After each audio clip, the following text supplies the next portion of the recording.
Welcome back. Another episode of the Weekend High Podcast. It's your man, Jack Spade again. Your boy KZ here. As always, KZ, Mainescenes, whatever you want to call me in between. Got my man Swag here, Big Swag Mike in the house once again, like we do. And once again, I got you when I hit a lick. One of my favorite shirts. 150, please. Yes. Man, another week getting into this holiday season. A lot of things been going on with the news. This is our normal news, current event show coming out to you, broadcasting live. So we are going to just get into some topics, man. But before we get into some topics, I just want to send everybody a special shout out and say what's up to you. Thank you. Don't forget to hit that like and subscribe button. We appreciate any likes that you hit. Also, with your likes, I notice y'all ain't been leaving no comments, a lot of comments. So leave some comments. Now, I ain't gonna say that because some of y'all be leaving comments, but they be in Spanish, so I don't know why the hell y'all. Hey man, we got Google Translate. I gotta get Google Translate, but yeah, leave some comments whether you like the show, don't like the show, anything you think we need to improve on. We'd be greatly appreciated. But I'm gonna pass it to my man Swag. What's been going on? How you been feeling, bro? Man, this has been a blessed holiday season. You know, got my son getting it in out there in college playing basketball. Sure. Miles doing his thing here stateside, and we're just growing and being happy. Yes. Hey, that's always sounds good. Special shout out to my brother out there, Chef Ginsu the Ginsu. Ginsu. And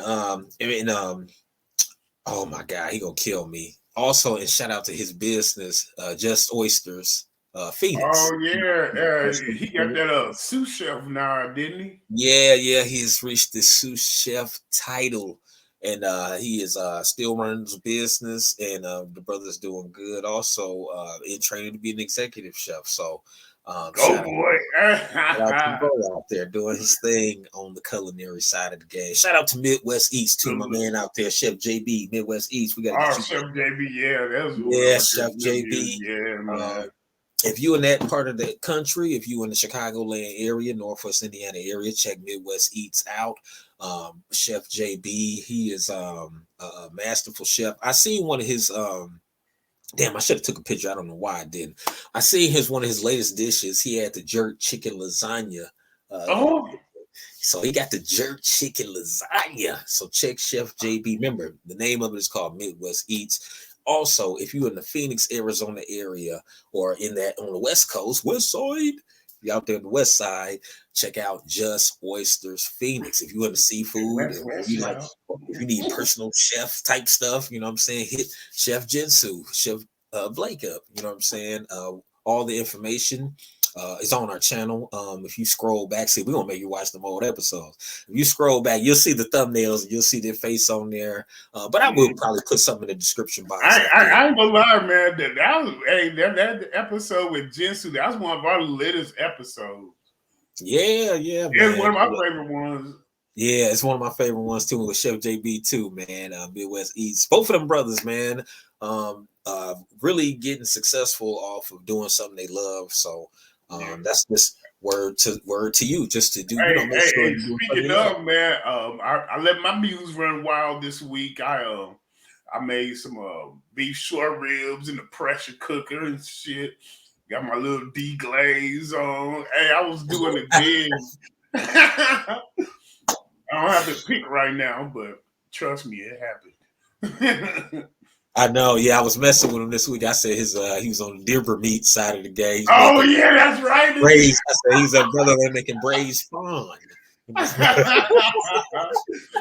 you got the beer, bro. It looked good though, man. He had the celery in there with the I had the beer plot going and shit. Some saffron and all that. I don't know. Hey, you know, man, I had it all cut up uniform. I heard that. But man, yeah, definitely shout out to those brothers. Also, shout out to the sister who actually took time out of her busy schedule to do a interview with us from the show Raising Canaan. Our sister, you know, she's been doing. I mean, the sister's been busy as hell lately. So shout out to her. Man, Because I you hate I definitely missed that appreciate. one. Ooh, I hate I missed that one. Oh, you weren't on that show. Yeah, I was in Myrtle Beach. You lying, man. Oh, that's right. That was Chef. I mean, that was Chef. I said that was Chef. I'm yes, Chef. Like I'm on the motherfucker. Nah, that was brother Chris out there. Shout out to Yeah, brother Chris. man. Hold it down. You know what I'm saying? He was holding it down. Um, but yeah, man. I just thank everybody. Actually, thank everybody who did an interview with us. Yeah, Especially no, Nove. You know, shout out to everybody who took time out their schedule to do an uh, interview with us. the We really baby girl, the thespian, Mr. yes, Jefferson. yes. My homegirl, she's doing a lot of big things too. She's still, you know, doing acting. She's on the acting side of the game, is trying to get into different things.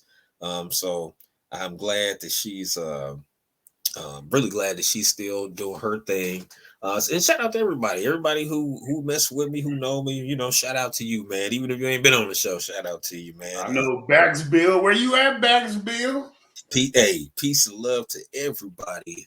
You know what I'm saying? And I know I've been saying for some time, I got to get, you know, some more people on the show here. We're going to do so. Going into the new year, we're going to start off maybe doing some interviews, actually. So we're going to do that and definitely have a lot more people on here.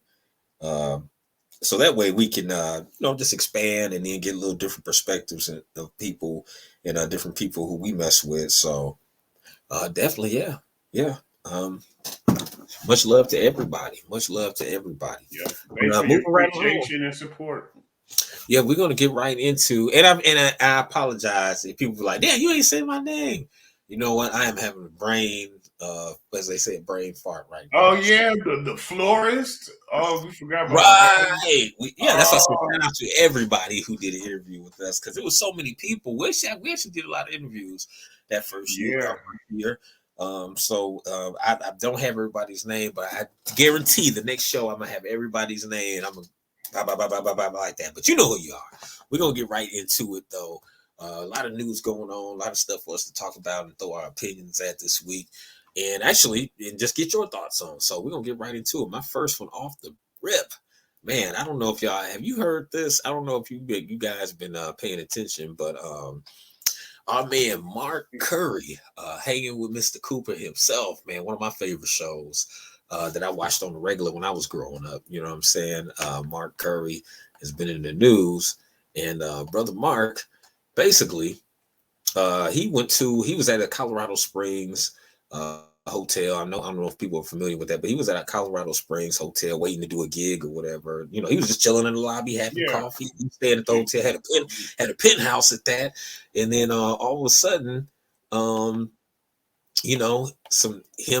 I looked like the maintenance man in his token.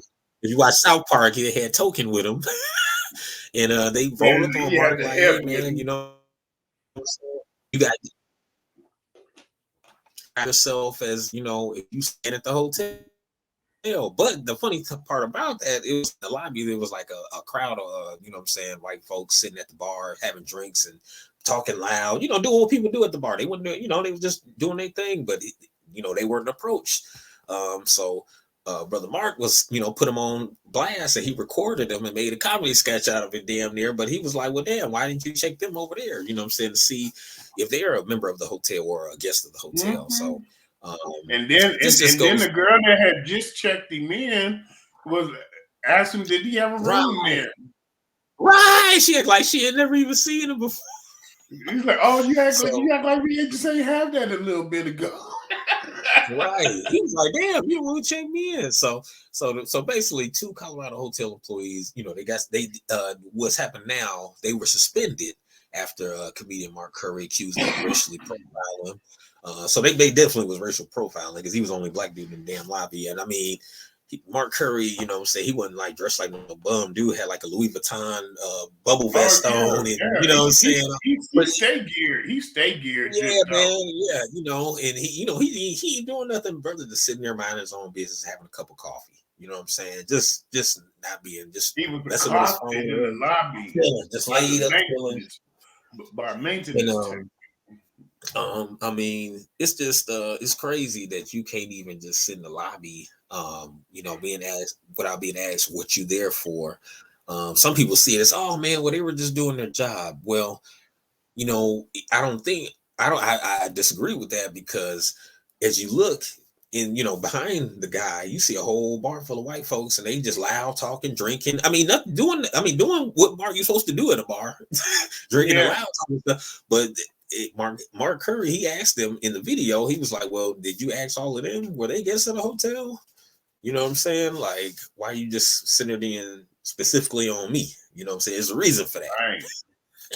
You know, but after, I guess, what people, people in the grassroots, other brothers and sisters around the country got together and got behind Mark, and we called the hotel. I'm not saying we, allegedly, not me and him, allegedly, That was but I'm not him. saying we. Look. Like, I don't, there, we trying to indict me and say I was, hey, I'm not saying what I did or if I participated or not. You know what I'm saying? But if I did, I'm not saying that. But I'm saying, what I am saying is that other brothers and sisters, we had Mark Curry's back, and we began calling. They began calling, and you know what I'm saying. And everybody was they all called in and asked them the hotel, hey, do you allow a black man in the lobby? That's what everybody was saying. You know what I'm saying? So if they had so many people calling, emailing the hotel, social media. Wyndham was the name of the hotel. They was getting bad press. And so what they did was they suspended the 2 hotel employees. Also, they offered Mark Curry free lobby lodging, free lodging at the hotel. When he comes to town, the penthouse or whatever he want to do. Yeah. And so I think the question. Well, I'm sorry. I would say the question to you, Swag. What you think about? Do you think this is enough, or do you feel like justice has been served, or Well, do you agree? I mean, the result of it. I mean, you have to be happy with. I mean, you could want more, but what more can they do but fire them? You know what I'm saying? So Right. yeah, they hit the pockets a little bit, suspend them without paying. It's a regular hotel, so it's not like they're gonna suspend them with pay. Do And you think they should fire him? huh? Do you think they should get fired? Well, I mean, that's the only measure further that you can ask for, really, unless you want them to be tarred and feathered or something. But no, I'm just saying, like, like they offer him a room. I don't know if I would go back the way they treated him, but they made an effort. But Yeah, I definitely wouldn't go back. I would want, but I think I still would want that hotel that the first. I at least want one of them to get fired. I want the main dude, to get fired, because the reason I say that, because like you said, suspension is good. That's cool, but then he goes back. You know what I'm saying, to work in there, and who knows if it wasn't a celebrity, who knows how many other people he did this to, that's come through that hotel. Because I used to travel for a living at one point, and I've traveled all across the country. And some parts that a lot of people don't look like us. I've had to travel for, and they I haven't experienced it, but that may be because me, I'm already knowing, like, man, I ain't about to kick it in this hotel. I don't even want to be around these. I'm just gonna stay in my room. I don't even want to be here. You know what I'm saying? yeah, Like, I'm in Idaho Falls, Idaho. I don't, what I'm saying? I'm not trying to kick it here. But at the but same time, if I came down in the lobby and wanted to kick it, I don't think I should be harassed or somebody asking me, you know no, what I'm saying? and he handled it well, We because handled it very well. I know a lot of people that wouldn't have handled that as diplomatically as he did. You know what I'm saying? But Right. you know what I'm saying? I worked in a hotel for years, and I'll be honest. That maintenance man coming up and asking him, it wasn't under his volition. He's the help. You know what I'm saying? So Somebody somebody asked him to told go him. do it. Yeah, somebody said, go holler at that man, make sure he good. And then so he brought another maintenance tech to back him up just in case he got hairy. He was scared. The dude with the Now, thick. Go ahead. oh, you talking about the dude with the beard, the dude? Yeah, they're both frightened because they were put up to do something that I don't think they wanted to do either. I don't think they was frightened. He looked like he enjoyed doing that. Like he didn't see because the way he was Oh, standing. somebody And asked me to do that though, I and just that's what makes me I have to do definitely know the other dude. Token wasn't scared because he said, "Oh, you're trying to play the race card." You know what I'm saying? Like, how dare you say that? But at the same time, I went to high school in a suburban school, and it was black dudes out there like that. But actually, I met one with I actually got cool and still cool with today. But I remember him. The thing about it is, he at least tried to get on code because he told me he was like, you know what? He was like, I've never been raised around other black folks, so I really don't know what is acceptable and what's not. Can you teach me? That's what he. I mean, Hey, cool. He's like, man, give me the game, like, cause he he said, told me "School me." he was like, man, he's like, my parents are white. I was adopted by white folks. So, dude, I really don't know I ain't never been around us. You know what I'm saying? So I welcome them in because, like, you know what I'm saying? At that school, if you were basically a black student, if you was a black student, you kind of knew who the black students was because it wasn't that many of us. And you know what I'm saying? It was like maybe 10 of us. And so we all knew who each other's were. And but like I remember when I got there, the other black kids, they was like, we don't hang with that dude. He don't rock with us. He looked like us, but he don't rock with us. And then as I got to know him, I started to understand, like, oh, he just don't know the game. So I started putting him on game. They started he started getting on code. Look, he started getting on code, and then he started getting welcome in the group, and he didn't do nothing off code after that, because like he kind of knew. Dudes start reading Malcolm X and all kind of shit, and so but for real, but like that's what he just leveled with me. He's like, I really don't know. You know what I'm saying? I just don't know, man. But I just don't. I feel that token dude though. He's one of those. I think he knows. I don't think he just don't know. You know what I'm saying? Because you wouldn't say, "Oh, you trying to play the race card." Like, It sounds like he's a little bit submersed in a different culture. there you go. You know what I'm saying? You know what I'm saying? So that was well spoken the way he said, yeah, he immersed in the dominant society, you know what I'm saying? Uh, he's indoctrinated. He's indoctrinated. Yeah, he's indoctrinated. Yo, he's bitten the So cheese. he didn't when he saw Mark Curry, he didn't see himself. He didn't say, oh, that's me. You know, he saw, that's one of them. That's one of them. We got to get him. He down there look passing on the side of the game. You know what I'm saying? Because on the real, if he was a real brother, he would have told dude, like, he would have like, oh man, that's Mark Curry, or he would have been like, oh man, leave that dude alone. He ain't on nothing. He just drinking coffee, man. And then the dude was like, his boss was like, well, Todd, because remember it was a white manager that came over. Remember they were standing there, that dude with the coat, the blonde hair came over and talked to him. That's the dude that and you see him at the end of the video. Remember, he comes from around the back or whatever. Yeah. And to me, in my opinion, I feel like he was the one that sent the maintenance dude out anyway. To make sure he was cool. Yeah, then it started to bubble over. He had to show his face. Like, I believe he sent them out. I still believe the maintenance man was on bullshit anyway. You know what I'm saying? Oh no, he was good. Oh, I ain't throwing no bail at all. But he was sent that they was sent out there, and then they sent this token dude about saying, you're trying to play the risk. Because like if he was like I said, if he was really on code, he would just came out when he came with dude. He would have looked and been like, damn, I think that's dude hanging with Mr. Cooper. And he would have been like, man, dude, leave dude alone, man. That's hanging with Mr. Cooper or whatever. Even if he didn't. But I'm not saying just because he hanging with Mr. Cooper, he should let him, you know what I'm saying, just leave. But you know what I'm saying, if you see, like, put it this way, if he knew anything about black culture or anything, he would have said, oh, that's Mark Curry. That's damn Mr. Cooper. Yeah, I mean, because at the very least, he's a stand-up comedian, been doing it for 30 years. Right, but even if he didn't see that, he should have looked at him and like, damn, he looked like, that's me. Man, hey, or he could have been like, hey, man, I handle it, brother. You go on somewhere, man. Hey, bro, they sent me over here, man. They trying to mess with you, dude. I know, man. I see you just sitting here drinking your coffee or whatever, man. But I wouldn't trip. Yeah, you know I wouldn't trip, man. But yeah, he was just a muscle. So he could have been like, man, just keep drinking your coffee, man. I tell him it's all good, dog. You know what I'm saying? Pick up with him, like, hey, man. And Mark Curry probably would have gave him tickets to his show or whatever like that. But he go, hey, you're playing a race card. Yeah. That's the part that let me know that he was lost in the sauce here. He ain't on the better. But yeah, man, that's the whole situation is just another example of when people say they try to say the society has advanced so much and we're in 2023 damn near and you still getting incidents where you can't even sit in a hotel lobby and drink coffee just because you're a black man. You know what I'm Yeah. saying?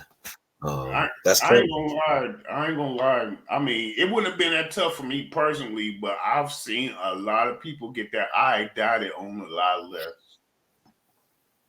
Yeah, yeah, man. So shout out to Mark Curry. I'm glad Mark put him on blast. I'm Yeah, glad. he handled it perfectly. He Um, handled it perfectly, also, gracefully. also, there are rumblings that brothers and sisters go be doing a boycott of Wyndham and not staying at their hotels or doing nothing with their hotels no more. So I'm on board. I'm on board for whatever I'm saying we doing. Yeah, So but at least he knows that he got a rainy day hotel. Let's say everybody else booked up, he yeah, gonna be able to stay there. like I'm getting in this mug. Yeah. And room comp. You know what I'm Yeah, saying? I wouldn't even darken their doorway until you have to. You know what I mean? Right. But yeah, shout out to brother Mark Curry for standing strong. You know what I'm Yeah. saying? And holding his ground and not telling them, you know what I'm saying? Like, who give you the authority to check Standing my his paper? ground and not losing his cool, man. It's a lot to be Yeah. said about that. I thought that was Yeah. neat, man. That's some slavery check. Let me check your papers, Negro shit. You know what I'm saying? Yeah, birther type shit. Yeah, shout out to Mark Curry, brother Mark. Yeah. All right, man. Moving right along. We got another story here. This is crazy, man. I don't know if you had heard about this. Um, on a lighter note, well, it ain't too good of a lighter note, but let's get into it. This happened with He said, this "Look, brother and I'm sister losing here, food stamp." right? This brother and sister right here, they are from Oregon. They Portland, Oregon, and they have an Oregon lawsuit that spotlights the destruction of black neighborhoods. A home that was fixture Bobby Fowler's childhood is now a parking lot. The two-story single-sided and demolished in the 1970s, along with many other in the predominantly black Portland, Oregon. Um, that's him and his sister, I believe, or is that his wife? Either his sister's wife. I'm about to say, boy. Growing up, basically, there he, before they say they're among 26 black people who are either lived in the neighborhood or descendants of the former residents, and they're suing Portland, the city's economic and urban development agency, for accusing them of the racist destruction of the homes and forced displacement. So this is another example, as you see, around a country where they use eminent domain to kick us out of certain places and build over us, or like Lake Lanier, which was Oscarville, Georgia. They filled it with water. They flooded the city, um, and the city is actually underneath the lake right now. So they covered that in that series, Atlanta as well. If you're familiar with Yeah. Atlanta, they covered that in Atlanta. But this brother and sister basically, and 26 other people, they grew up in Portland, Oregon. Now, a lot of people don't know it's a lot of brothers and sisters in Portland, Oregon. It's a nice number. You don't usually think of us when you think of Portland, Not Oregon. percentage wise, but we got nice representation out there. Yeah, we got numbers. We got numbers up there though. You know what I'm saying? Because I actually went to college with some people from Portland, Oregon. They had like little clique of people. I'm like, damn, y'all are from Portland? Hell no, And but I think, yeah, man. I think this just another further pushes the reparations Just from case that again. PO. Because basically they use. Yeah, man. Definitely. The lawsuit filed basically shines light on how urban improvement projects and construction of the nation's highways often came at the cost of neighborhoods that weren't predominantly white. In many cases, city and state planners purposely built through black neighborhoods to clear so-called slums and blighted areas.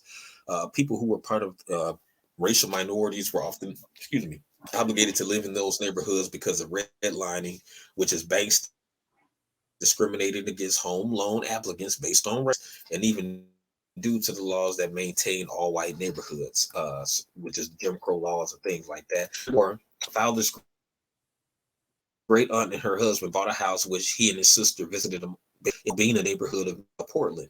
But then after buying homes in that area, a lot of the residents were forced to be so-called moved because of urban renewal and highway building. So that's just another case. I mean, you getting displaced. First, you banned from getting in the neighborhoods you want to get into. Then, because of the laws they got on you. Then, when you make it, look, when you take the garbage and you make it into gold, then they say, "Oh, wait a minute, we want to build a highway through it." So that's what you see. If you look up history, you see this commonly. You see like where it's a thriving black neighborhood. These weren't like blighted, like they said. They try to make it seem like, oh, they was just rundown communities. No, you see businesses, black businesses and stuff, and what they would do was build a highway through a successful neighborhood of us.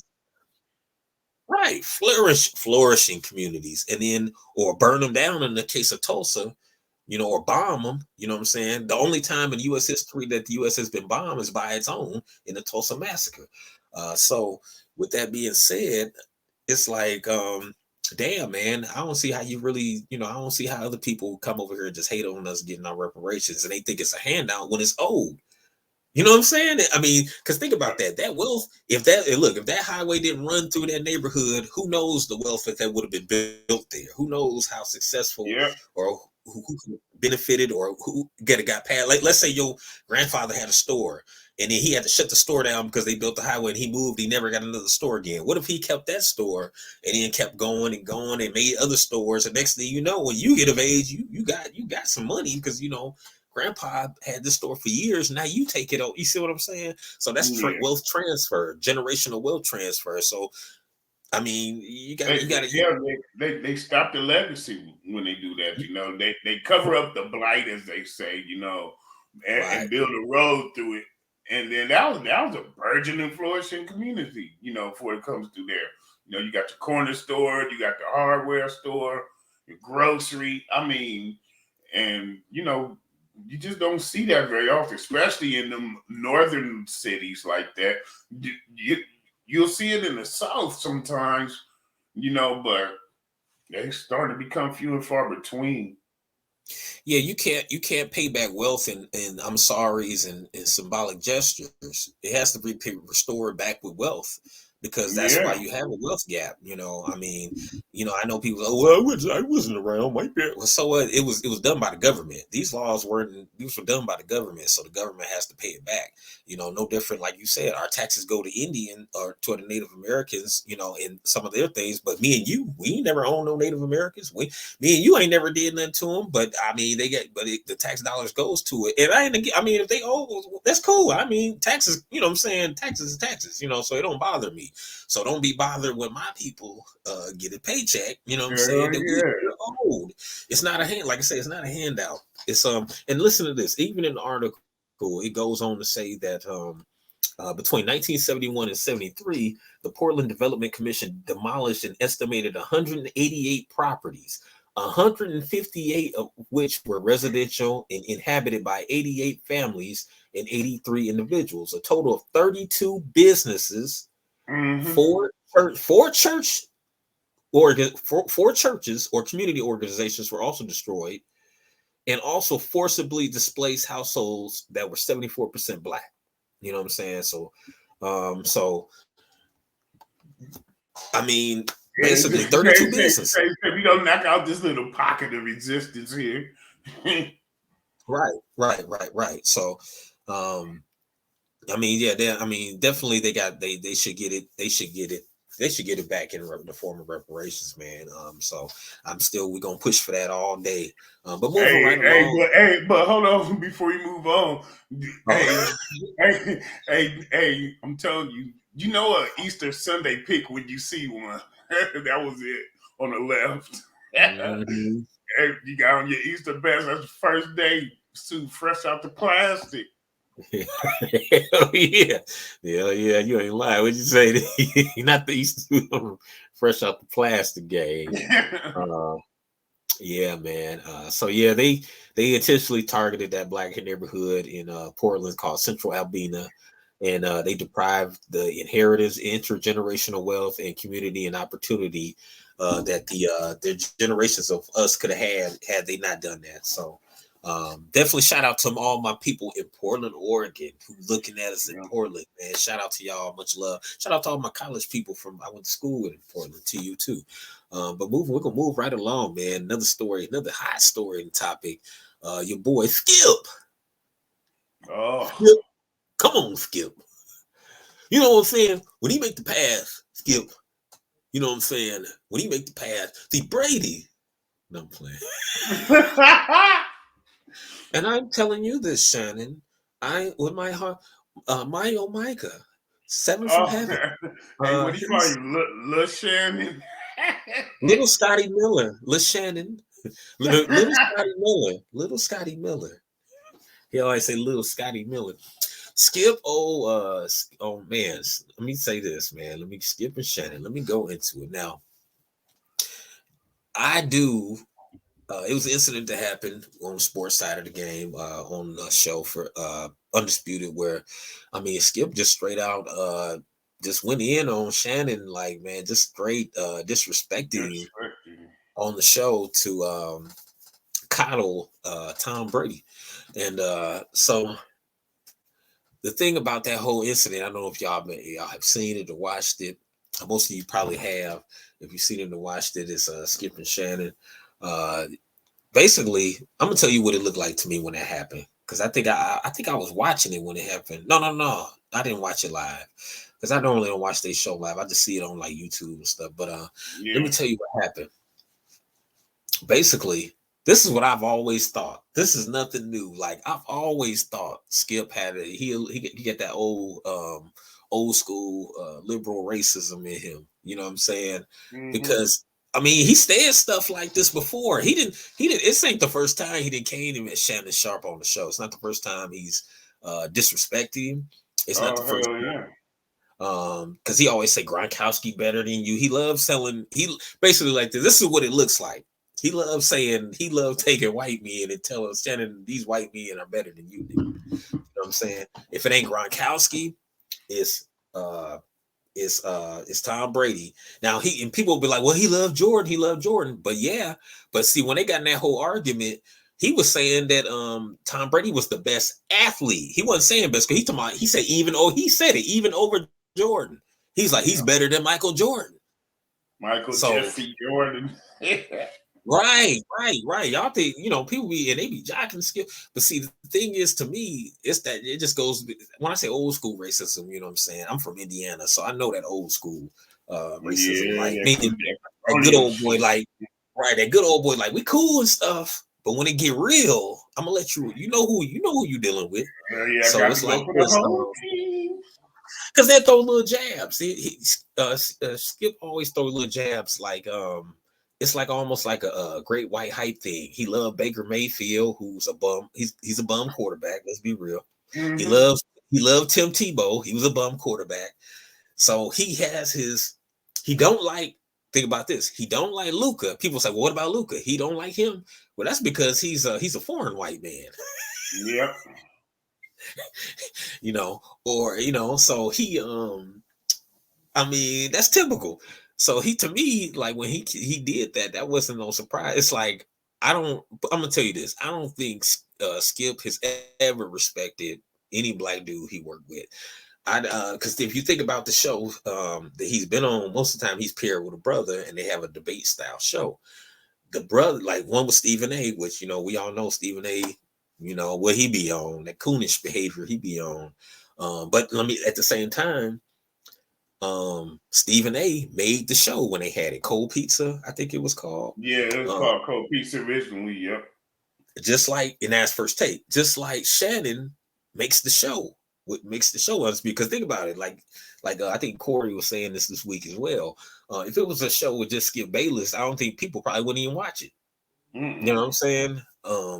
So, but at the same time, that's what put Stephen A. on the map. I ain't taking away from his body of work, but that's when I first heard of him, when he at the end of the day and all this stuff. It was Stephen A. that was bringing a bit of culture to the game, like Stuart Scott had done before. Well, see, it's alleged that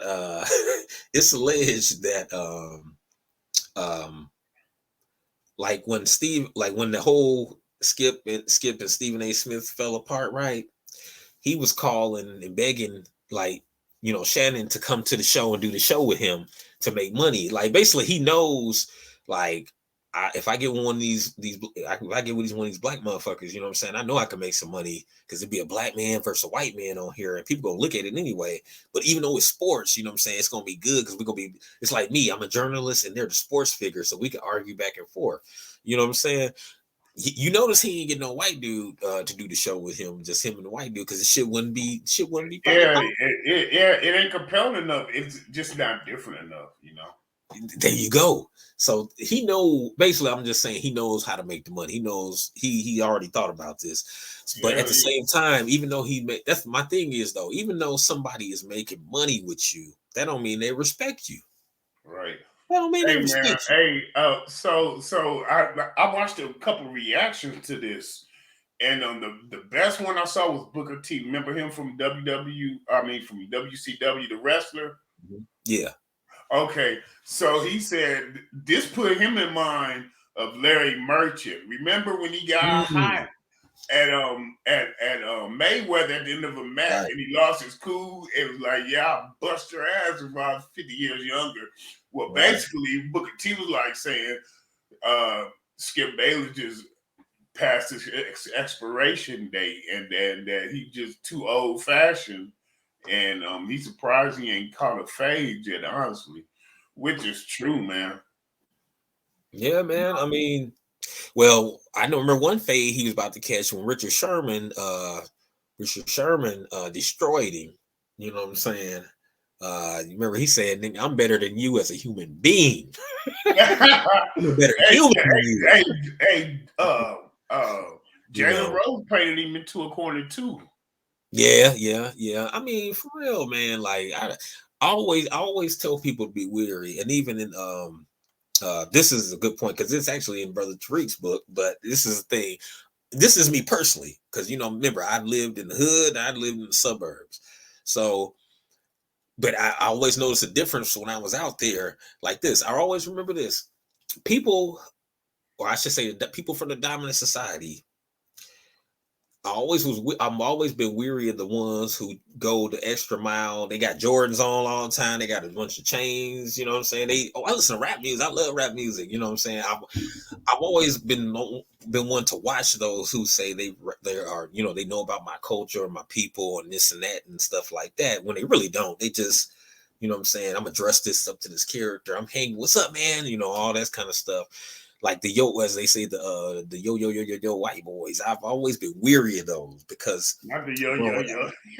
For real, that's shout out to Tariq. That's his, gotta get credit when do the yo white boy. For real, I've always been weary of those. Like even coming up, because there was a time where I wasn't, and I told you that incident that happened. I almost went to jail for it. I was hanging with a yo white boy, thought he had my back, and then next you know he trying to frame me for some stuff that I didn't do. And of course nothing happened to me. I didn't go to jail or nothing. Like the truth came out. But this was supposed to be my boy. He listened to rap music. He dressed like me. He this and that. He cool, right? So you really have to vet the people around you, man, and really know the intention. Just because they wear Jordans like Skip and wear a chain that say Skip don't mean he good people. And I always knew he wasn't good people. It was like, man, dude, he say too many slick remarks. Him and Colin Cowherd, both of them say some slick ass remarks about a lot of brothers, like Colin Cowherd with the whole Kyrie thing. I don't know if you heard his comments. Man, hey, Colin Cowherd, he got fired allegedly from ESPN for saying that Puerto Ricans weren't smart people, and that's what he had said on the air, and they fired him. See, but they got a whole counterculture over there at Fox. Yeah, and that's why Skip is over there. But my thing with Shannon, now we got on Skip, but my thing with Shannon is he should have I think he should have he said he took his glasses off. He said, "Put your glasses back on." No, he said, "Put your glasses back on." Right. Man, I mean, I ain't saying he was ready to thump for like a second and a half there, I'm telling you. I put it this way. I ain't saying he should have jumped across the table, but I would have told him, like, man, you don't tell me to do shit and they could have bleeped that part out. You don't tell me to put my motherfucking glasses back on. And Yeah, I would have told him that's just he straight should have up. been like Chris Everett, and You know, or you know what? But at the same time, as a grown man, you gotta have decorum. You gotta have a lot. You know, I understand what he's doing. You on air. You ain't trying to mess your bag up. But at the same time, he didn't have to use curse words. He could have still said, like, when he took his glasses out, put them on. He should have been like, man, I put my glasses on when I feel like putting them on. First of all, and you look, I'm like, and I would say, you lucky. And I just would have set my mouth out and just be like, you lucky. You know what? Yeah. I better put my glasses back on, because if I don't, it's gonna be issue up in here. You know what I'm saying? You know, I would have said, you know, you could have. He should have read them. You don't just put your glasses back on like you would check. You know what I'm saying? No, what he should have did is made his ass apologize. That's what he should have did. Exactly. Before he came back on the show. Yeah, hang his ass out the dry like you did Kyrie. Exactly. He still hasn't. I would have been like, so when you apologize for that, the disrespect, that indiscretion. Yeah, man. I Shannon, yeah, man. On that one, Shannon Sharp, he should have. He kind of punked out on that one to me. You know what I'm saying? It's times to stand up. It's times when you got in your life, you can't. Sometimes you got to fight things in the right way. You know what I'm saying? You can't you can't be all over the place, act like, just erratic with things. Of course, you got to do it in a grown man way. And maybe the grown man, you know what though? But let's be honest, maybe the grown man way he behind the scenes is he got a lawsuit going. I don't know, man. Skip be playing dirty. Skip be playing dirty, dude. I mean, but still, like I said, he could have checked him without cursing him out. You know what I'm saying? He could have checked him. Like, I'm not about to sit up here and let you tell me put my glasses. I mean, all he can really do is get hot, because Skip pull all the strings there. Oh, he run well. Even then, even as a man, I'm just saying, as a man, I would have been like, man, you don't tell me to do nothing. I'm a grown man. You're a grown man, and you don't tell me to do nothing. You talk to your wife and your dog like that, yo. I would have told him, you talk to what's his Ernestine. You talk to Ernestine and your damn dog like that. You don't talk to me. Not Ernestine. You know what I'm saying? I say you run your household like that, brother. You don't run me. So he could have checked him in a multitude of ways without cursing at him. I just think it's sad that you see, it's damn like he getting a verbal buck breaking on camera. You know what I'm saying? It's like despite your 3 Super Bowls, despite your Hall of Famer, because he always says that sarcastically, says the Hall of Famer. So despite your accolades, this man don't respect you. You know what I'm saying? And he look at you, you just a goofy nigga in a suit. I'm just saying. Yeah, man. What you think? Skippy playing dirty, man. Because like whenever his pride or his honor or something take a hit, like or somebody like his boys slip up and it gets brought out, that's what he goes to, them type of tactics to try to chisel at someone's level of coolness about something. So he hit Shannon where it fucking hurt, Yeah. I mean, but I still think that's still coming from I think it comes from a racist ideology. Hell yeah. He said that shit. Well, I was raised by a black woman. Okay, you had a black midwife. You had a mammy that took care of you. That's supposed to make you down.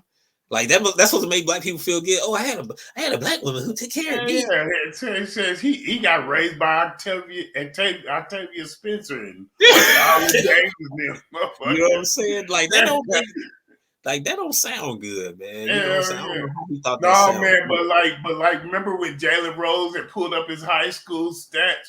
That following show, he opened up, and then he publicly chastised Jalen Rose because the way he made me felt, and that's just more of the fucking sign for Skip. Yeah. I don't mess with him, man. Just basically, he like an old racist white dude and some Jordans and a chain. Hell yeah, but that shit better than First Take. Yeah, I don't watch that shit either. I don't watch none of them. You know what? I don't watch either one of them. I be watching Keyshawn, Jay, Will, and Max. Yeah. I just get the little sound bites and stuff on YouTube, or if I see a Yeah. team, He said, whatever. I he said we gotta keep our ear to the street and shit. So we can do this So right. So we can do this right.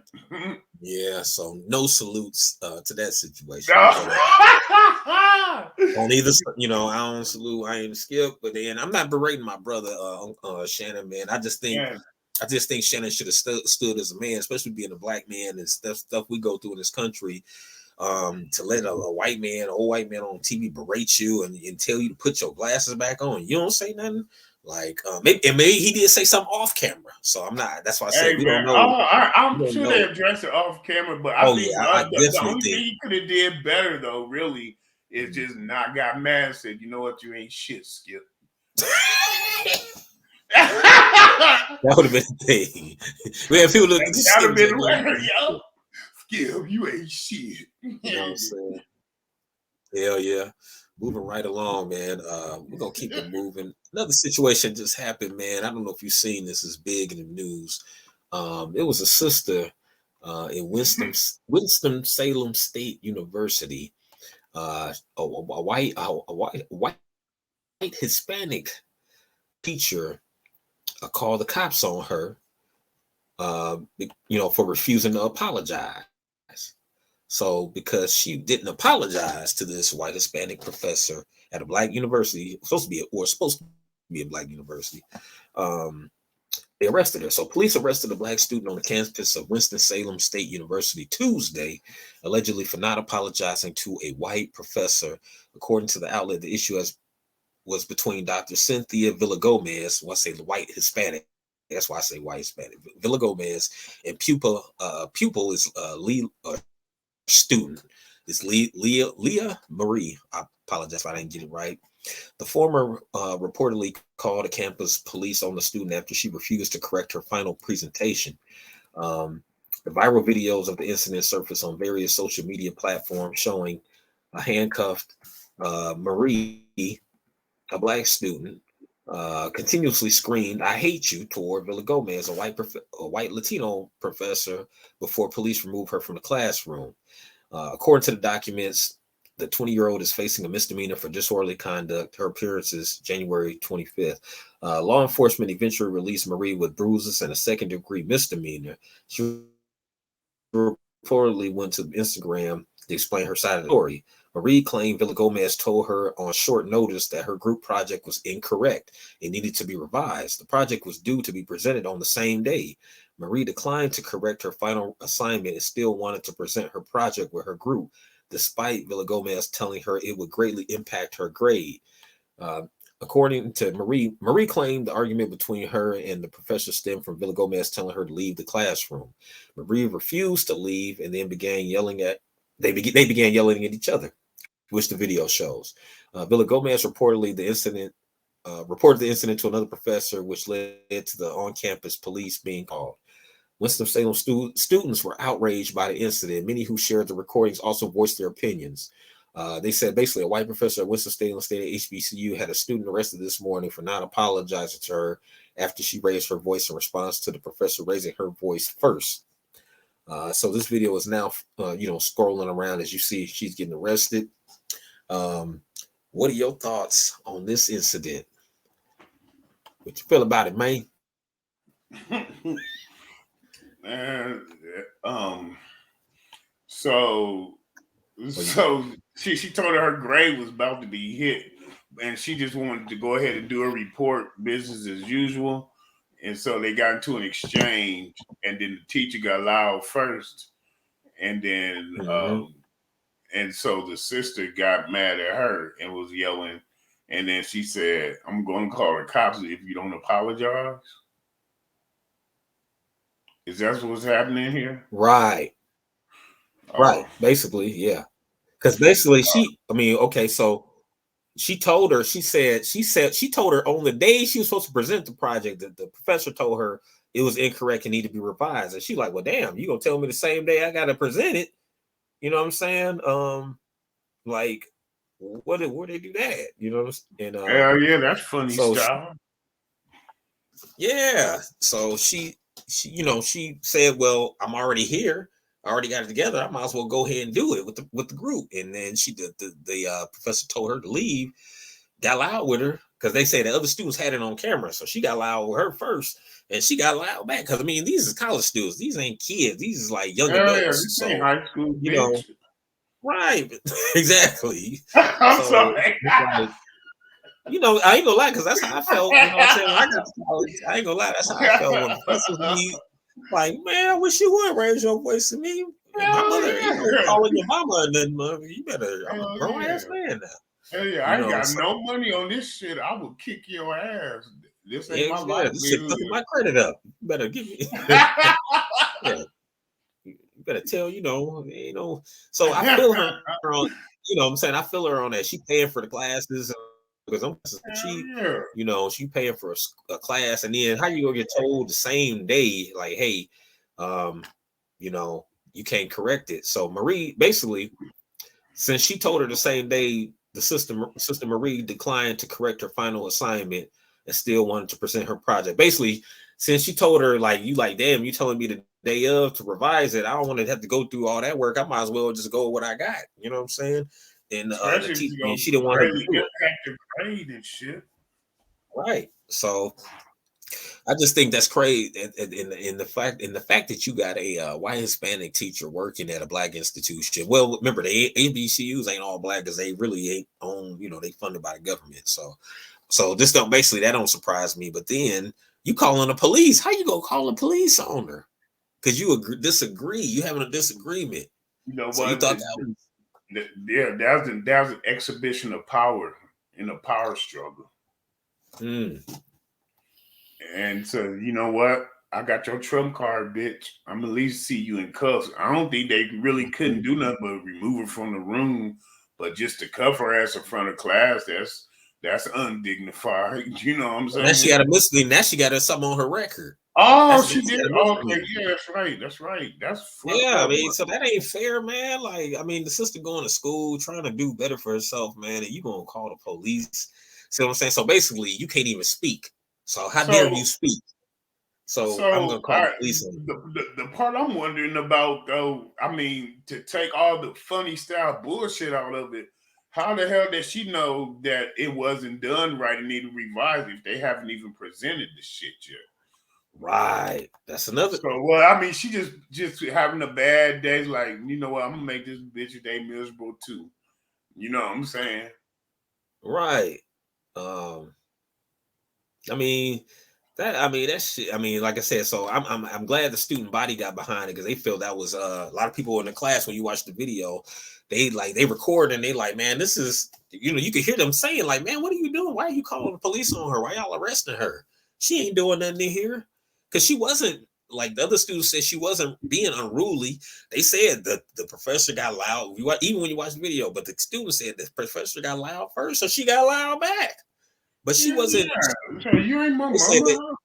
I mean, she didn't charge. She didn't walk towards the professor. She ain't like she was gonna put hands on her. None of that. She was just literally talking back to her. You know what I'm saying? So it's now that when you black, you in college, you doing something with yourself. How dare you talk back? You do as you told. You know what I'm saying? So I mean, you already know, man. We under motherfucking top flight security, nigga. White supremacy in this bitch. we all under that shit, and it just show. But you would think even at a HBCU, you under that shit. That's crazy, man. Like, and then how can you call yourself a real professor calling some police on a student, man? Like, to me, like, man, if you a real professor, you just don't do that. But I've been in that boat, and I know you have too in college. I've been in that boat where you got them professors. Like, I'm gonna say this because that's just how I've always been. A lot of them professors who was beefing with me, I'm talking about outside of when I went to Grambling. A lot of professors who was beefing or who I didn't think was fair, they didn't look like me. Even at Grambling, let me say this: they had professors who didn't look like me in Grambling, and I had classes. It was me and brother Briss had a anthropology class together, and with this Indian dude, you know what I'm saying, Eastern Indian, and he was the most like, I'm like, damn, do you like black people? Why are you teaching this? Why you got this job? Like, why are you here? You know what I'm saying? It's like he's real combative. Anytime you question something, he was combative about it. He wasn't like, oh, it's like, you know what I'm saying? Who are you to question me? You just a black kid. You know what I'm saying? So that's kind of attitude he had in the anthropology class. When we would question on certain things and say, hey. Anytime y'all challenged him, he felt like you'd be smirched as honor and shit. I guess so. Yeah. And it wasn't like of a thing of, or well, this is just the youth trying to. It was a thing of like looking at you like, who like are you? you? Was beneath him, yeah. You're people of all people. You got to question me. You touched the pearls, yeah. I'm an anthropology motherfucking professor. Nigga, you don't question me. So, I mean, so to me, this hit close to home when I seen it. I was like, damn, that's fucked up. And you know what I'm saying? But it was like I said, it was somebody who didn't look like us who called the police. Villa Gomez. You know what I'm saying? Last name Villa Gomez. You at the HBCU teaching. You don't really probably like black students. You probably don't even fuck with black people like that. You just saw a job opening and said, shit, I'm about to take this motherfucker. You know? He flew that shit like the bastard. Hey, but I'm just saying though, Hey, he put that shit up and never even paused on their ass. I mean, just saying that's just what I feel like just by watching that video. By that professor's actions, that's what I get from them. Like, man, if you really understood black students or your love, I gotta go watch that video now just so I can. I mean, I hate I missed that one, man. Some of these I be missing, but like the stuff I miss be the doom and gloom stuff, stuff I need to be aware of. It catches me, but man, that's unfortunate. I'm gonna actively go check that one now.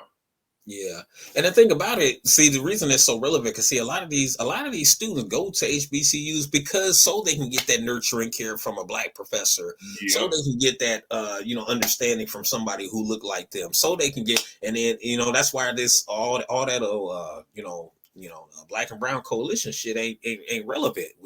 Another disapproval of it right there. You know what I'm saying? I'm just saying that it was somebody who was working at HBCU and somebody who didn't look like us, and they called on police on somebody who looked like us. So what that sound like? So I'm just saying. Moving right along. Brother Rogan talking about it right now. Don't forget to hit that like and subscribe button. Yeah, hit the buttons, fam. Do it. Thank you. Mash them. Definitely appreciate it. We're gonna get into one other topic here. We got a couple other topics to go. This came out too. I want to double back. I actually want to double back on Colorado Springs, Colorado, where Brother Mark Curry was at, because this brother right here, this is another incident that happened there. Our brother right here, he's a veteran. He's a veteran of the U.S. Army, and police beat him up during a traffic stop. Same area, Mark Curry was in, Colorado Springs, Colorado. They beat up U.S. Army vet during traffic stop. Questions. Yeah, you said, but see, that's how he get out the car. Like, man, what y'all messing with me for, man? I go say everything look like ASAP Jackie. Hell no. Police in Colorado Springs have released body cam footage of police officers beating and punching a U.S. Army veteran, leaving him bloodied and injured at a traffic stop in October. Incident was raised questions of excessive force after Dalvin Gatson, 29, was seen on officer worn cameras covered in his own blood after he was pulled over around 3 a.m. He served the U.S. Army and was honorably discharged. Officers stopped Gatson after spotting him driving approximately 15 miles per hour in a 45. So he was driving 15 miles an hour in a 45 mile per hour zone. In Colorado. Observing that his vehicle had no visible license plate. Yeah. Right. Police said the officer observed a knife in a cup holder between the seats. Video shows officer questioning Gadsden's license, which he turns over and returning to his cruiser. When additional police officers arrived, police said the officer returned Gadsden's vehicle and asked him to step out the vehicle so they could conduct the driving under the influence test. And the officers again, basically they began to I'm sorry, y'all, having a little technical difficulties here. I'm know why this came up. It's trying more information about the story. Technology doing too much. Um, I don't need that Hey, much it all looks the information. same to us I because you need to get still to the got meat to. and potatoes. I'm about to say it don't matter because it still looks the same to us. Yeah. It's just Now, the image. oh yeah. Now the officers can be heard telling Gasson not to reach for anything while exiting the car. Gasson opens the door and swings out his feet, but then he will remain seated. He was completely confused by the tag. Now you're asking me for a DUI check. I feel him on that. Yeah, Uh, yeah, yeah. He then looked when the like he officer questioning tells that in that picture right there. the still seated gas, right? He said, "You're going to be detained in handcuffs." Uh, Gasson replies, "No, I'm not." One of the officers reaches for Gasson, who retreats into his vehicle. And the vehicle shows, officers swarming Gasson, punching him and kicking him repeatedly. Gasson can be heard pleading with officers, "I was trying to fight y'all, and what did I do?" He said, "I wasn't trying to fight y'all. What did I do?" But one important thing I want to say, definitely, first thing, man, they shouldn't have definitely. Oh, they shouldn't have not definitely put their hands on this brother. But at the same time, we as brothers, we got to be smarter in these traffic stops. I understand, even when they doing something wrong, like the no, you not. Like, hey, can you stop? I go, no, I ain't stepping out of shit. Then what happens is that gives them, okay, cool. We got one. Yeah. Now you got to As be Brother like Tree say, Hitler. Turn me loose. basically now it just gives them access. Now we got a reason to say why we whooped his ass, even though we really want to whoop his ass. The whole objective is us to fuck with you and whoop your ass. Yeah, Now we yeah, got a reason we can because you didn't comply. They gonna say, "Oh, well, he didn't comply. He didn't." We yeah. asked He him to step out failed. the He vehicle. failed the test. That's what Right. happened. We asked him to step out the vehicle, and he said he wasn't doing it. Now that don't give him the right. That don't give them the right to go and start beating and punching his brother. Yeah. But at the same time, Excessive. Yeah. Excessive use of force. Ain't no reason for all of that. But yeah, right, right. it sounded like he fell into the trap. Exactly. That's like yeah, there you go. That's what I'm getting at. We gotta be smarter and use our wit and logic on things. You know what I'm saying? So because you know what they're gonna try to use against him. Oh well, man, he didn't comply or whatever. Yeah. Now they still got hit with the excessive force because it was excessive, what they was doing to him. Hey, They're did they very show it? excessive. Did they show it? Yes, yeah, you can see the video, Oh, okay. I'll and look that there's up too. pictures. I could pull it up for a second, Oh but no, I'll just look it up. I'll well, just yeah, look it up. look it up. But yeah, they did excessively. But I'm just saying, um, for your own safety, keep it business. Take your personal feelings out of it for a second. Keep it business. Not See, saying don't protect yourself. mhm. But part of protecting yourself is just keeping business. Like they just ask you to step out. You could have been like, instead of saying no, I ain't stepping out. And then he could have asked. Sometimes you get beat for this. You could have asked, excuse me, what's the reason you asked me to step out the car for? Now I've seen people get beat for doing that too. But at the same time, at least on camera, it's showing that it's not showing you just saying, no, I ain't getting out. You saying, okay, is there a reason you want me to step out? And then if he was like, oh, we want you to take a DUI test. Okay, I'm going to step out, sir, but I don't understand why I'm taking a DUI test if you pulled me over for faulty tags. You know what I'm saying? And Dude, if they he did said, that damn bad, man. and if he says something like, oh, shut up, or do like, all right, man, you know what I'm saying? Basically, what you do, you start gathering information, getting their names, doing all this kind of stuff. I don't know, man. It's just it's every situation is different. I don't think it's a set in stone way to deal with it, but I don't think when you being combative, that's like almost giving them a green light to do whatever they want to do. Or they say, oh, I shot him. I had to shoot him. You heard him on video, right? He's saying he ain't getting out. So I had to shoot. You know what I'm saying? They get him the green light because this is shit they allegedly. This is shit you see the legend. This is shit they want to do anyway. They want to shoot your ass. They want to have a reason to shoot you, kill you, punch you, beat your ass, so they can say, "Oh man, No.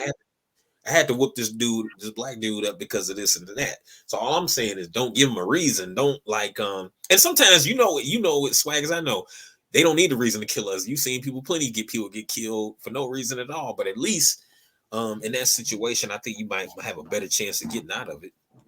What you think? And see, even though the police wasn't involved, you know what I'm saying? That's why I give Mark Curry such a high commendation for keeping his cool, you know what I'm saying? Right. Because honestly, I got my ass roughed up when I was like 19 one time by the brownies in front. And I just got smart with them. Yeah, I mean, I'm sitting my dad black pickup truck, right? He's like, whose truck is this? I said, who do you think it is? Next thing, my door, he swung my door open and commenced to getting it in with me. But yeah, that man, you can't be too jumpy when it comes to them cops. Yeah, you dealing with somebody who basically want to kill you. That's how you should look at it. Like, man, this dude basically want to do harm to me. At some point, Yeah, they want to fuck you up, and they already know that you already dealing with generational trauma too. Right. So they waiting for you to fuck up so they can ring that bell. Exactly. That's when he said no, I'm not getting that. So that's when dude called for backup. We got one.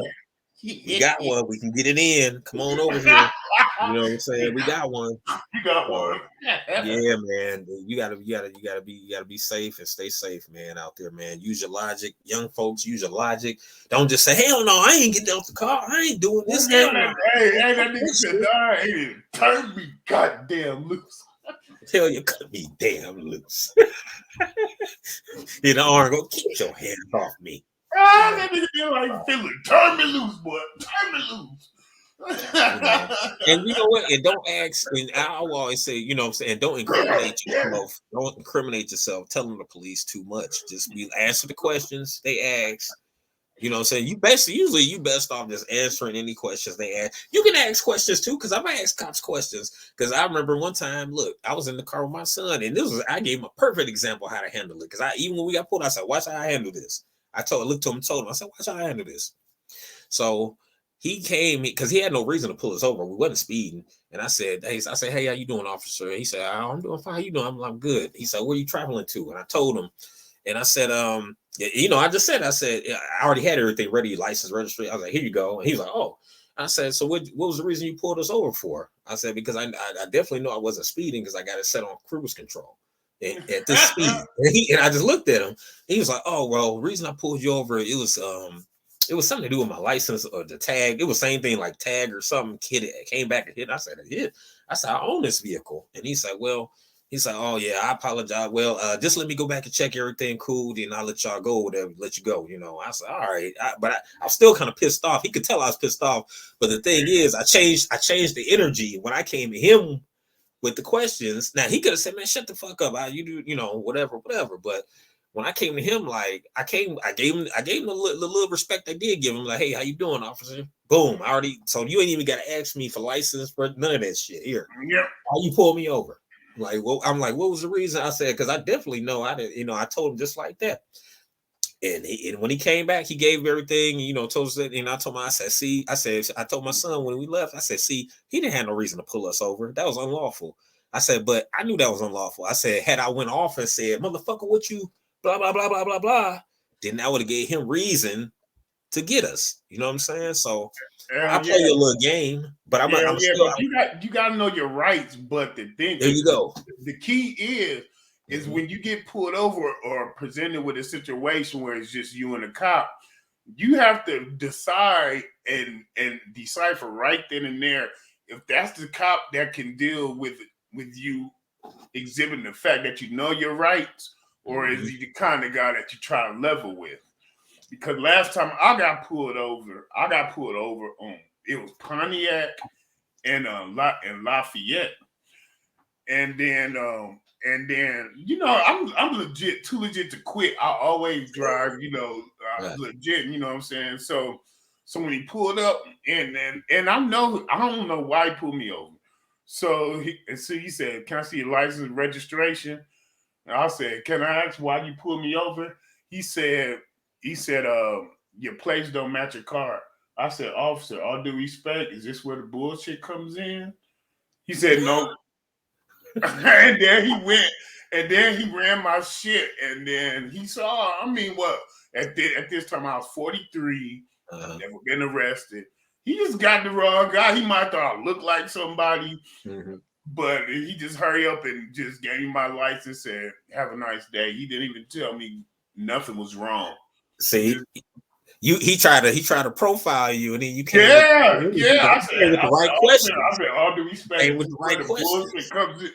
He came with the right energy, and he was like, "Oh shit, I can't do it to him." Okay. Yeah. That's what I was telling. That's what happened with me and my son. That's what I told my son. I was like, "Man, he didn't have no reason to pull us over. You see, he gave my shit back quick and said, 'Oh, you can go.' I said, 'I know I can go.'" Yeah. He had no reason to pull me over. Yeah. He's like, he's making up shit just to see who he is. Man, I was afraid, but I got a protocol every time I get pulled over, which is way more often than not because I'm not a bad driver. I feel like I'm a rather good driver. I stop what I'm doing and I'll call my wife, and then I just play it on speaker, and and then she gets to hear the whole thing, and they don't have to know that I got it on. Yeah, you could even record and sit the phone on your seat and hit record if you want video. Video. Or if you got one of the ones that go on the dash that face you, shit. Yeah. Right towards his ass. That's what I do. Yeah. Okay, and you were saying, so we both recording now. As you went. So we both. You got your police record. I got my record. You know what I'm saying. So that's another good thing, y'all, young folks, to get you a recorder for your car that go inside your car, so that way when you do get pulled up police, if it got, if it can hold your phone, you could turn. You just got to turn your phone towards the window and hit record, and he ain't got to know you recording or doing anything. You know what I'm saying? So a lot of times they be trying to lock us up. Oh, you can't record me, motherfucker. Yes, I can. So don't even be bothered with that. Just have your shit set up. So as soon as they pull you over, boop, bam, hit record. Okay. So now we got you got documentation, everything. I did that actually several years ago. I got pulled over and recorded our whole conversation because I told him, I said, man, I told the cop, I said, I don't agree with what you doing. And he's like, well, you have to take it to court. I said, I definitely gonna take a record. I said, I'm recording just like you are. He's like, oh, you are? I said, yeah. I said, I just do not agree with you, but hey, give me my ticket. And I said, because he tried to get kind of, and I said, man, I'm not arguing with you. I said, I ain't even trying to come at you like that. I said, but I tell you this, as a man, I don't agree with what you're doing. And he's like, all right, well, you can disagree. We'll just go to court. And I said, yeah, we do that. So, you know what I'm saying? But I'm just saying, you can hold your level of manship as a man as far as respect with the police, even if you're dealing with an asshole one. And you don't have to be belligerent. You don't have to cuss them out or nothing. You just got to know how to hold your own as a man, without, what I'm saying? Like, at the same time, like, you know what I'm saying? You ain't got to be, oh, motherfucker, you crazy. You ain't pulling me. Don't do that. You got to be assertive. When they know, it's like this. When they know that you smart, like, oh, he might know his shit. I ain't gonna fuck with. I ain't got one. You know what I'm saying? They usually a bag off. You know what I'm saying? If you act, you got some sense, or like at the same time, hey, respectfully, like you said, respectfully. Is this where the bullshit work is? You gave him respect, a little bit of respect, and then at the same time, motherfucker, come on now. Hell yeah. Hey, man. Hey, and I'm not ashamed to say it. This shit is absolutely terrifying. Even though I'm confident and know what I got to deal with. Right. Once you go down that path of exhibiting the fact that you know what time they own, that's when it can get. That's when shit can go awry. Now, I ain't gonna lie. Even though we in Indiana, it's pretty good here as far as like the police relations. You reason you scared because you still dealing with an alleged white supremacist, because as we know, and that's not nothing I'm making up. Remember, the FBI had the report where they said that a bunch of the white supremacists was getting in law enforcement. So you don't know. This is the actual FBI. You can look this up on Google. FBI. This is a whole thing that they said they had saw an increase of white supremacist people in law enforcement. So you don't know if that day you getting that dude. You know what I'm saying? Yeah. That he has those kind of ideologies. So you definitely, when you dealing with them people, you definitely have to be on your shit. Don't be riding dirty. Don't be, even if you like to smoke, whatever, man. Do not ride with that shit. Don't ride with that shit. Do that shit at home. Whatever you do, whatever vices you got and you like to do that shit in the comfort of your own home. Hell yeah. The only time that shit should be in the car is when it's going from where you got it from to your house. Right. And then look, then you be nervous. If you want to state that the laws are good, then you cool. But if you want to state they not, you scared. Then that's when you should be driving Hell the speed yeah. limit, looking both ways, Hell doing yeah, everything like you're supposed to do. this would be the one, You know what I'm saying? goddamn. Right. This might be the wrong day. So I could look, man. I mean, you probably could go on and on with these cop stories. I've had times. Look, I got pulled over. I had just got a new car, and it was kind of a sports car. So people, it attracted a little bit of attention.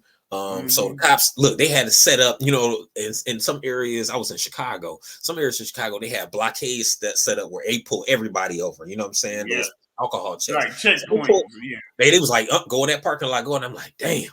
And I'm on my way to the liquor store. So I turned to the parking lot. But I'm good because I'm like, damn, I ain't got no liquor on me. I ain't smoked. I ain't got nothing in the car. It wasn't nothing in the car with me. Nothing illegal. You know what the dude said? He said, roll down your windows.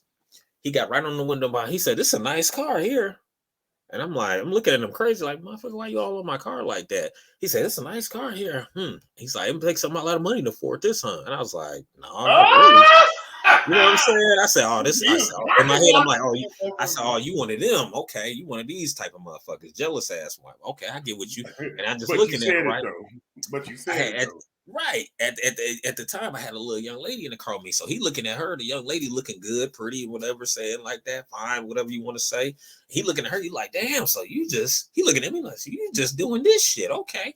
He's like, man, it kind of smelled like weed in here. And I was like, come on, man. I just said it just like I was like, come on, man. No, don't do that. There's no 99 in this book. I said, man, ain't nobody got no weed in this car whatsoever. I knew that for a fact. I said, she don't even, for one, I said, she don't smoke. I don't got nothing on me, man. So I said, man, don't do that, man. He's like, well, don't do what? I'm like, man, I said, you don't smell nothing coming out this car smell like that. And I said, man, and I said, get the dog. I said, if you got a dog over there, get him, bring him over here. You know what I'm saying? Do what you got to do if you want to do that. I said, but you ain't about to find nothing. I know for a fact. And he was like, oh man, we don't have to do all that. I just thought I smelled it. That's all. Okay, you're free to go. That's what he did. Go I was like, man, see. Ooh, nigga, I'm telling you, man, once you start down that road, it's protect the parts you want to keep, though. I'll be honest, man. Yeah, man, but I ain't gonna lie. I wanted to beat dude ass. I wanted to beat his mother. Oh, did you want to give you the business? Ass. I wanted to. And I was like, oh, you hate. I said, you one of those. You broad and shit. See, when I said you one of those, I don't think he knew what I was talking about. I was like, oh, you one of those. And he just looked at me. And because I'm like, oh, so you looking at the car, you looking at who I got in the car, you looking at me, oh, I'm dressed nice or whatever like that. I think we was going somewhere doing something. It was going to the liquor store, get a bottle, whatever, go back to the crib, whatever. And then next thing you know, he owned my shit, leaning all in that motherfucker like this, looking around, looking at her. You feel like Pearl and shit. Yeah, I'm like, damn, bro. I'm like, damn, dude, you all on the ride and shit, scratching my shit up. I had just got it, so I was like, man. They see but yeah, that's what he was on. No, he was trying to say that we had something on, trying to pin something. I was like, because I'm looking at him like, dude, don't try to drop nothing in this car and say it was already in there. Don't do one of those, because that's when he was leaning. I'm looking at his hands. I'm like, don't drop nothing in here.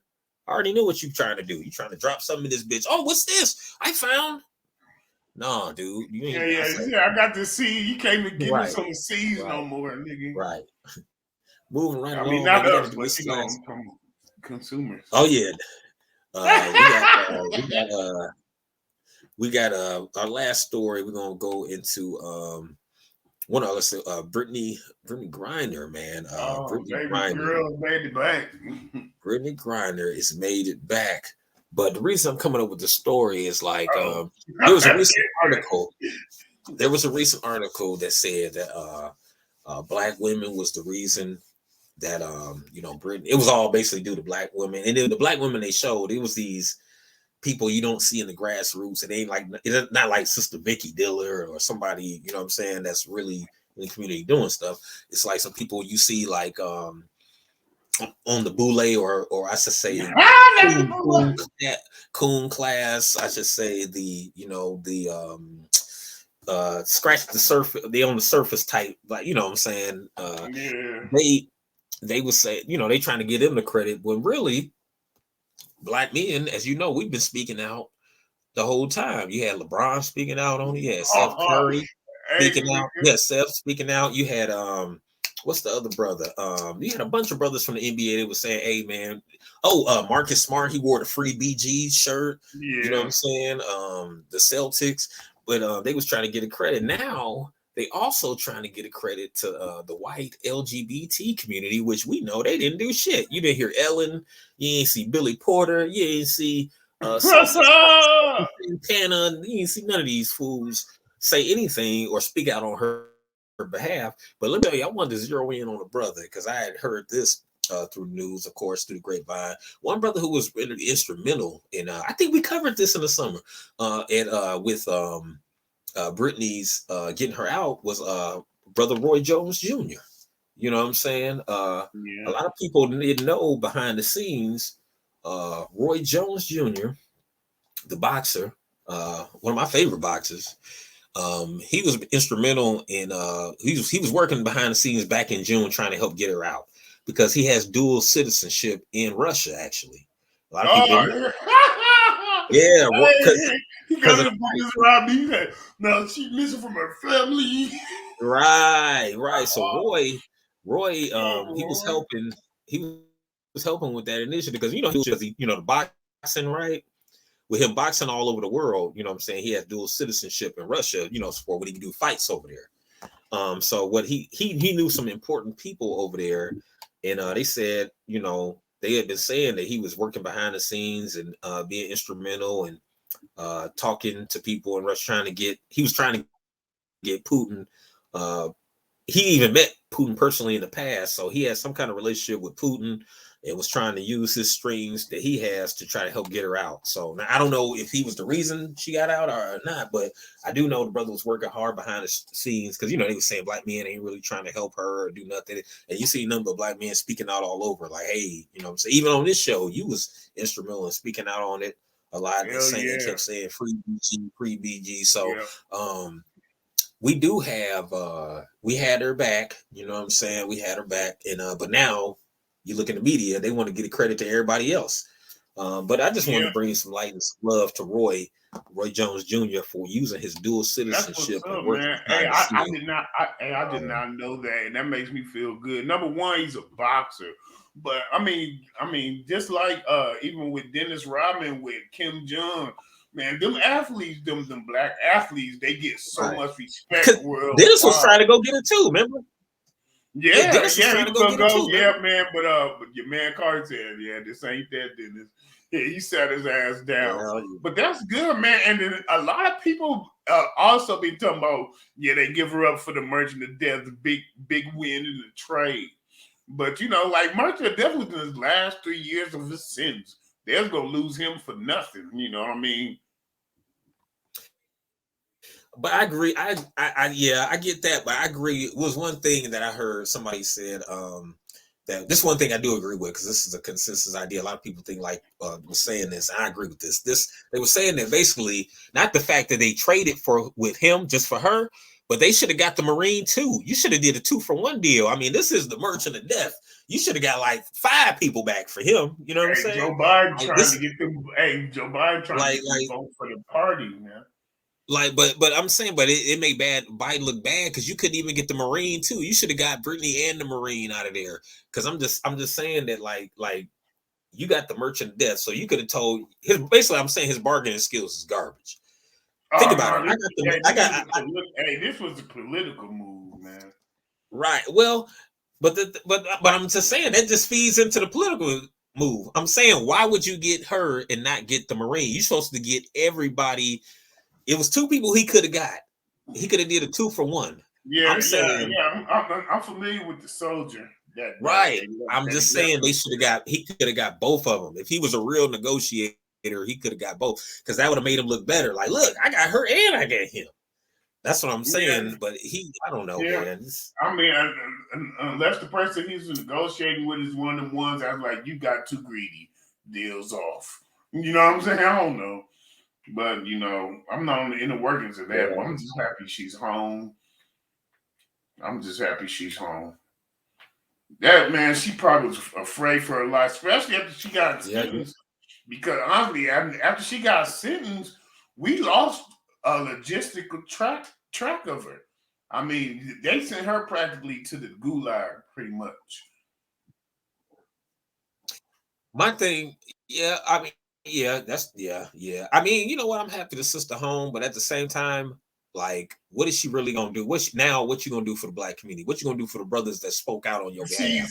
Or is she gonna be now like, her, or you gonna be like LGBT? See, that's what I'm saying. What you go do now that the brother you saw the brothers was outspoken, trying to help get you home.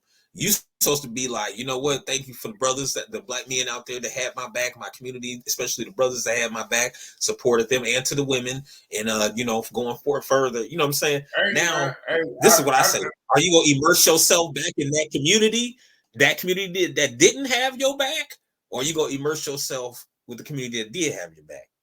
Hey, I expect only good. I expect only good results of this because honestly, with her life flashing before her eyes every day, and I mean, I'm sure she's aware of who was consciously trying to help her, and I think she's going to come back, and it's time for her to give back, and I look forward to her following through and really, kind of even impressing some people that didn't think she had what she about to bring in her. I think she's gonna do the right I thing. hear that. That's I mean, I just hey, what you say? good faith. I trust her. She's gonna do the right thing. You gotta do the right thing, OG.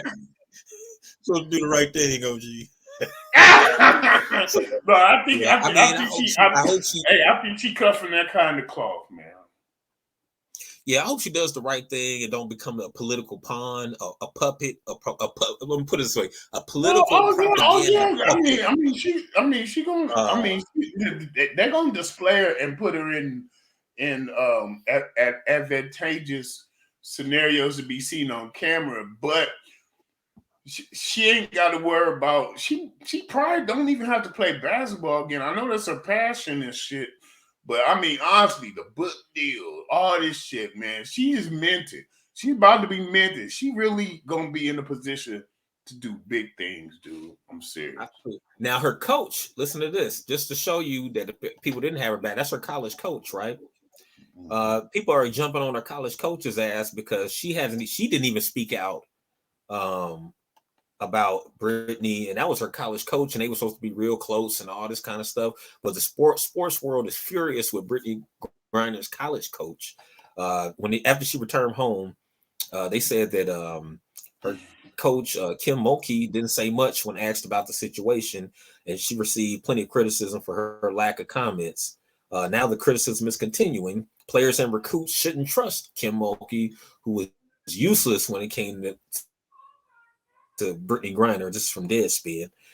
People getting them. Well, I think, like you said, she might do the right thing. So, because they putting it out there, like the people who is supposedly supposed to have your back and be down. I mean, especially your college coach. She's supposed to, in women's sports, your college coach is like your everything. They don't get to go to WNBA. So, she's supposed. That's somebody who know you, man.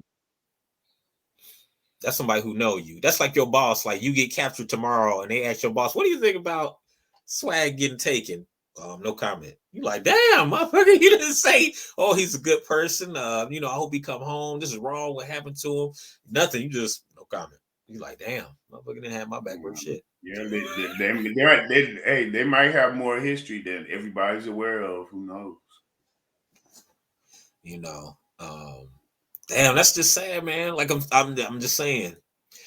They before the incident, they pushed her as this dominant society, LGBTQ advocate puppet or whatever you. Then she get gaffled up. You don't hear nobody have her back but her community, the brothers, us over here. We had her back. And they was chastising us at first about not speaking out, saying, "Oh, black men ain't speaking out," but we was the main ones speaking. And now Roy Jones Jr. was working behind the scene, him, Rodman, people trying to get. That's what I like to see. You know what I'm saying? Because it just dispels that myth. Yeah. I can't wait, man. Because she at least has a campaign against "Don't take the bait. The shit is ain't cool." She could be out there giving PSAs. but she can really like set up some organizations too. You know what I'm saying? I give her.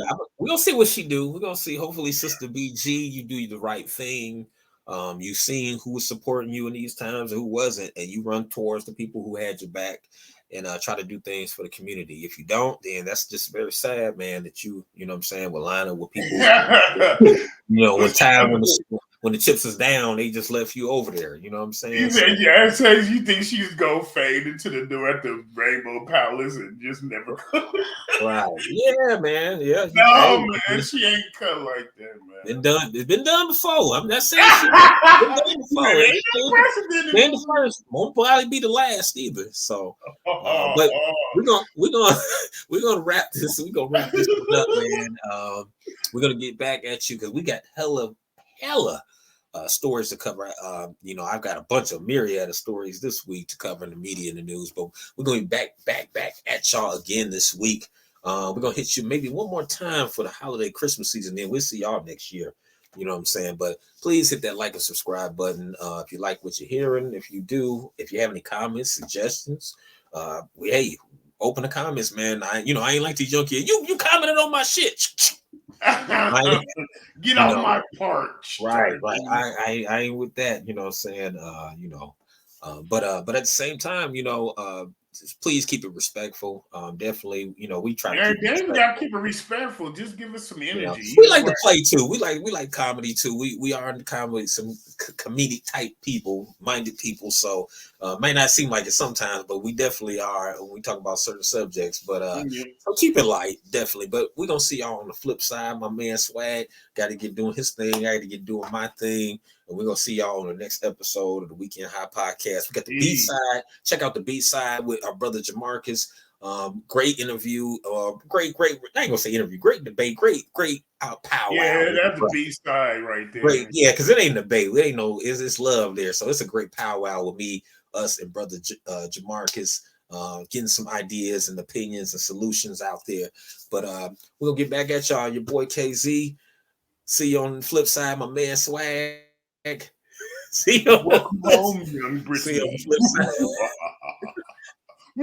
Peace and peace and reparations to the family. Peace and reparations. Yes, sir.